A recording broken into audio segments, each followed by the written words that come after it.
Hello guys, कैसे हैं आप सब लोग। वेलकम है आपका डॉक्टर सैफी लाइफ चैनल में। हम देख रहे थे अष्टांग हृदय के चैप्टर नंबर 7 की अन्न रक्षा अध्याय की। इसमें क्या बताया गया है, इसमें त्रिउप स्तंभ के बारे में बताया गया है, आहार, निद्रा व ब्रह्मचर्या। इसमें हमने फर्स्ट पार्ट में देख लिया था इसके आहार में विषाक्त भोजन के लक्षण। इसके बाद हमने देखा था विषाक्त भोजन की परीक्षा 2 प्रकार से बताई गई थी। विषाक्त भोजन का शरीर पर क्या प्रभाव रहता है, विषाक्त भोजन की चिकित्सा, इसमें देख लिया था हमने सामान्य उपक्रम और विशिष्ट उपक्रम। अब ये जो है हमारा सेकंड पार्ट है, इसमें अब हम देखते हैं, इससे आगे का अब हम देखते हैं। तो विरुद्ध आहार क्या होता है। विरुद्ध अन्न संयोग, संस्कार, मात्रा, काल, देश, अवस्था, स्वभाव से विरुद्ध होता है। ये जो है विरुद्ध आहार के 18 नाम बताए हैं। विरुद्ध आहार इसको विष समान तत्काल मारक या गर्विष के समान कालांतर मारक माना जाता है। जो विरुद्ध आहार है इसको विष के समान तत्काल मारने वाला या फिर गर्विष के समान कालांतर कुछ टाइम बाद मारने वाला बोला गया है। विरुद्ध अन्न का शरीर पर प्रभाव। जो कोई वस्तु शरीर में दोषों को उत्क्लेशित कर देती है मगर शोधन कर्म के समान शरीर से बाहर नहीं निकालती, वह विरुद्ध कहलाती है। तो ऐसा कोई भी अन्न जो हमारे शरीर में नॉर्मल या साम्य अवस्था में प्रेजेंट वात पित्त कफ को उत्क्लेशित तो कर दे लेकिन वो बाहर ना निकाले, यानी कि जो बैलेंस बना हुआ है उनको बिगाड़ दे, इम्बैलेंस कर दे दोषों को, लेकिन जो दोष हैं उनको बाहर ना निकाले, शोधन कर्म ना करे, तो वो जो अन्न है या वो जो वस्तु है वह विरुद्ध कहलाती है। जैसे हम इसके कुछ एग्जाम्पल देख लेते हैं। जैसे चिलमिल मछली दूध के साथ विरुद्ध अन्न कहलाती है।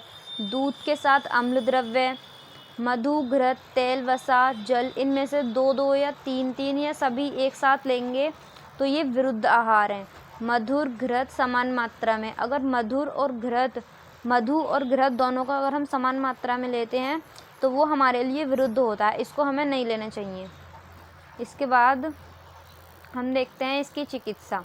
वमन विरेचन से शोधन करके शरीर का संस्कार करना, इसको 2 पार्ट में देखा गया है। प्रतिपक्षी आहार विहार, जो यानी कि जो दोषों को समन कर दे, जो उत्क्लेशित हुए हैं दोष उनका शमन कर दे या फिर उनको कुपित करके ऐसे द्रव्य दिए जाएं जो उनको कुपित करके शरीर से बाहर निकाल दे। इस तरीके से इसकी चिकित्सा करी गई है। फिर इसके बाद है विरुद्ध आहार योग्य शरीर। ऐसे कौन विरुद्ध आहार सहन कर सकता है। तो जो व्यायाम करता हो, जिसकी दीप्ताग्नि हो, जिसकी जठराग्नि बहुत तीव्र हो, जो स्निग्ध शरीर वाला हो, जो बलवान हो, विरुद्ध आहार भी नुकसान नहीं देता। ऐसे व्यक्ति को विरुद्ध आहार भी नुकसान नहीं देता। इसके बाद है अपथ्य त्याग विधि या पदांशिक क्रम। पदांशिक क्रम बहुत ज़्यादा इम्पोर्टेंट है, ये क्वेश्चन में पूछा जाता है। जब मेरे यूनिवर्सिटी एग्ज़ाम हुए थे तब ये क्वेश्चन 10 मार्क्स में आया था पदांशिक क्रम का। तो आपको इस तरीके से तैयार करके जाना है कि आप जो पदांशिक क्रम है इसको 5 नंबर में भी लिख सकें, अगर 5 नंबर में आता है तो 5 नंबर में भी लिख सकें, और अगर 10 नंबर में आता है तो 10 नंबर में भी लिख सकें। मेरे टाइम पे जो पदांशिक क्रम है वो 10 नंबर में पूछा गया था। तो देख लेते हैं आज क्या होता है पदांशिक क्रम। तो अभ्यास से सातम्य हुए अपथ्य को चतुर्थांश षोडांश से छोड़ें, इसी अंश से पथ्य को ग्रहण करना चाहिए। यानी कि ऐसी कोई भी वस्तु जो हमारे लिए ठीक नहीं है, जो अपथ्य है, वो अगर हम डेली लेते हैं तो वो हमारे अभ्यास में आ जाती है, लेकिन वो क्या रहती है, वो रहती तो अपथ्य ही है।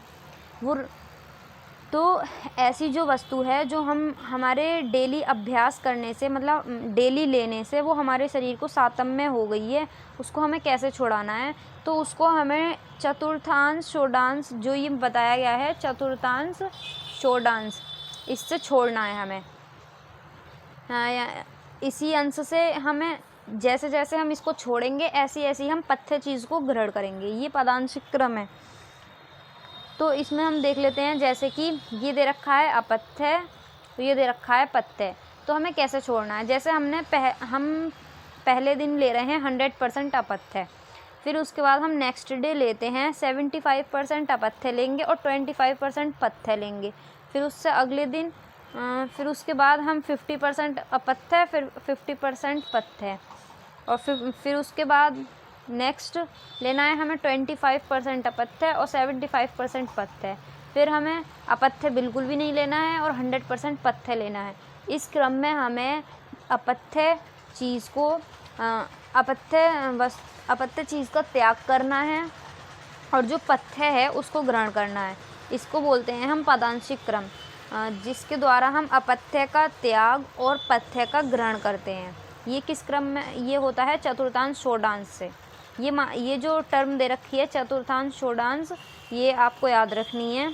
इसमें बताया गया है आगे कि आचार्य कहते हैं कि धीरे धीरे अपथ्य को छोड़ते हुए धीरे धीरे ही पथ्य का सेवन करें।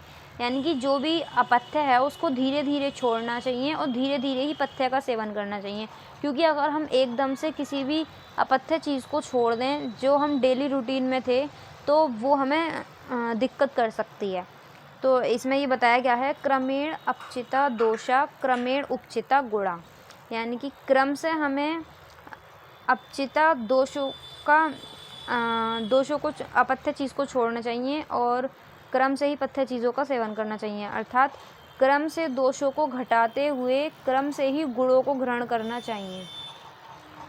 क्योंकि सहसा त्याग अपथ्य व सहसा ग्रहण पथ्य भी रोग का कारण होता है। इसके बाद हम देख लेते हैं विषदाता के लक्षण। ये बुक में पहले दिए गए हैं लेकिन ये पॉइंट हमारा छूट गया था, तो इसलिए हम देख लेते हैं इसको। विषदाता के क्या लक्षण होते हैं? तो विषदाता कौन होता है? विष को देने वाला। जो व्यक्ति विष को देता है किसी भी पर्सन को, वो विषदाता कहलाता है। तो उसके क्या लक्षण होंगे? विष देने वाले व्यक्ति का मुख काला हो जाता है और सूखने लगता है। उद्देश्य के बिना ही इधर उधर दिशाओं में देखने लगता है। घबराया हुआ होता है वो, तो वो इधर उधर देखता है। उसको बहुत ज़्यादा पसीना आने लगता है, कप आने लगता है। जो व्यक्ति विष देगा उसके लक्षण है ये। वो डरा हुआ प्रतीत होगा और घबराया हुआ रहता है, चलने में लड़खड़ाता है और जम्माइयाँ लेता है। ये क्या है? ये विषदाता के लक्षण हैं। जो विष देने वाला है, जिस भी व्यक्ति ने विष दिया है, तो उसके ये सारे लक्षण होंगे। इसके बाद विषदाता के लक्षण के बाद ये हो गया हमारा आहार। जो हमारे त्रिउपस्तंभ थे, त्रिउपस्तंभ, तो इसमें हमारी 3 चीज़ें थी: आहार, निद्रा व ब्रह्मचर्य। तो इसमें से हमने जो आहार वाला पार्ट है वो देख लिया है पूरा। इसके बाद हम देख लेते हैं निद्रा और ब्रह्मचर्य। तो निद्रा क्या है? निद्रा अयत्तम सुखम दुखम पुष्टिकाश्चर्य बलावलम व्रष्ट क्लीवता ज्ञानम ज्ञानम जीवतम न च। ये श्लोक तो आपको याद ही होना चाहिए, ये श्लोक तो आपको लिख के आना है। निद्रा के अधीन है सुख दुख, पुष्टि कृष्टता, बल अबल, व्रष्टा क्लीवता, ज्ञान अज्ञान, जीवन और मृत्यु। ये सभी क्या हैं? ये सभी निद्रा के अधीन हैं। फिर इसके बाद हम देख लेते हैं, ये इसकी परिभाषा हो गई। परिभाषा कह सकते हैं आप। निद्रा कब आती है हमें? निद्रा कब आती है? जब हमारा जो मन होता है वो थक जाता है, सारी इंद्रियों से निवृत्त हो जाता है, तब हमें निद्रा आती है। तो रात्रि जागरण से ये पॉइंट आप लिख सकते हैं, जैसे मैंने लिखा है कि रात्रि जागरण से वात की वृद्धि होती है। अगर व्यक्ति रात्रि जागरण करता है तो वात की वृद्धि होती है। दिवा स्वप्न से कफ की वृद्धि होती है। दिन में सोने से कफ की वृद्धि होती है। आसीन प्रश्लायितम अर्थात बैठे बैठे सोना न वात बढ़ाता है न कफ बढ़ाता है, अर्थात श्रेष्ठ है। अकाल निद्रा, अति निद्रा और अनिद्रा। अकाल निद्रा यानी कि किसी भी समय सोना। अति निद्रा यानी कि जिसको बहुत ज़्यादा नींद आती रहती है, हमेशा सोता रहता है। और अनिद्रा यानी जिसको नींद ही नहीं आती। तो तीनों काल रात्रि समान मारक होते हैं, ऐसा बताया गया है। फिर इसके बाद ग्रीष्म ऋतु में दिवा स्वप्न निर्देशित है। जो गर्मी होती है ग्रीष्म ऋतु में दिवा स्वप्न बताया गया है। अन्य किसी भी ऋतु में दिवा स्वप्न से कफ पित्त दोष दूषित होते हैं, इसलिए सिर्फ ग्रीष्म ऋतु में दिवा स्वप्न का निर्देश है। बाकी किसी भी ऋतु में निद्रा नहीं बताई गई है। अजीर्ण, श्वास, काश, हिक्का, अतिसार, वृद्ध, बालक, निर्बल के लिए दिवा स्वप्न हर ऋतु में निर्देशित है।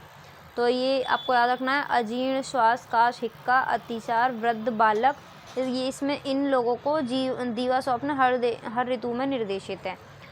विष रोगी व गले के रोगी को रात्रि में शयन भी निषिद्ध है। यानी कि जिसने विष का ग्रहण किया हो, जिसको या किसी ने सांप वगैरह ने काट लिया हो, जिसके बॉडी में विष पहुंच गया हो, विष रोगी, उसको, और जो गले के रोगी हैं, इन 2 रोगियों को रात्रि में भी निद्रा नहीं लेनी है। अकाल निद्रा से अग्निमांद, स्रोतोअवरोध, ज्वर, पीनस आदि रोग हो जाते हैं। अति निद्रा की क्या चिकित्सा है? अति निद्रा, जिसको बहुत ज़्यादा नींद आती है, तो अति निद्रा की चिकित्सा में बताया गया है कि तीक्ष्ण अंजन, तीक्ष्ण वमन, नस्य लंघन आदि, ये अति निद्रा की चिकित्सा में बताए हैं। अकाल निद्रा में क्या करना है? अकाल निद्रा में हमें उपवास, वमन, स्वेदन, नस्य। इसके बाद है अनिद्रा की चिकित्सा, जिसको नींद नहीं आती, तो उसके लिए बताया गया है दूध, मांस, मद्य, दही सेवन, अभ्यंग, स्नान, तर्पण, ये अनिद्रा की चिकित्सा बताई गई है। इसके बाद है अनिद्रा से वात दोष वृद्धि व अति निद्रा से कफ दोष की वृद्धि होती है। अनिद्रा यानी कि जो व्यक्ति बिल्कुल भी नहीं सोता तो उसके शरीर में वात की वृद्धि, और जो बहुत ज़्यादा सोता है तो उसके शरीर में कफ दोष की वृद्धि होती है। निद्रा का समय, निद्रा का समय क्या बताया गया है? सातम्यता के अनुसार रात्रि में ही सोएं, यानी जो रात्रि है वो सोने के लिए बताई गई है, तो सातम्यता के अनुसार रात्रि में ही सोएं। यदि रात्रि जागरण करना पड़े तो दिन में बिना भोजन किए रात्रि के आधे काल तक सोएं। ये निद्रा के बारे में बताया गया है। इसके बाद हमारा 3rd पॉइंट आ जाता है त्रियुप स्तंभ में ब्रह्मचर्या। तो इसमें बताया है शीतकाल में इच्छानुसार बसंत और शरद ऋतु में 3 दिन छोड़कर, ग्रीष्म में 15 दिन पीछे संभोग करें, यानी 15 दिन छोड़कर संभोग करना चाहिए। ये ब्रह्मचर्या के बारे में बताया गया है। इसके पश्चात सेवनीय, इसके पश्चात हमें क्या करना है? शीतल जल, दूध, मांस रस, शर्करा प्रचुर मात्रा में, स्नान, यूष, सुरा और निद्रा, इनका सेवन करना है। ये ब्रह्मचर्या के बारे में बताया गया है। तो ये चैप्टर हमारा कंप्लीट हो जाता है। इसमें त्रियुप स्तंभ के बारे में बताया गया था। आहार, निद्रा और ब्रह्मचर्या तीनों हमने देख लिए हैं। अगर आपको नोट्स अच्छे लगे, वीडियो पसंद आए, तो प्लीज़ वीडियो को लाइक, चैनल को सब्सक्राइब करना ना भूलें। थैंक यू, मिलते हैं नेक्स्ट वीडियो में।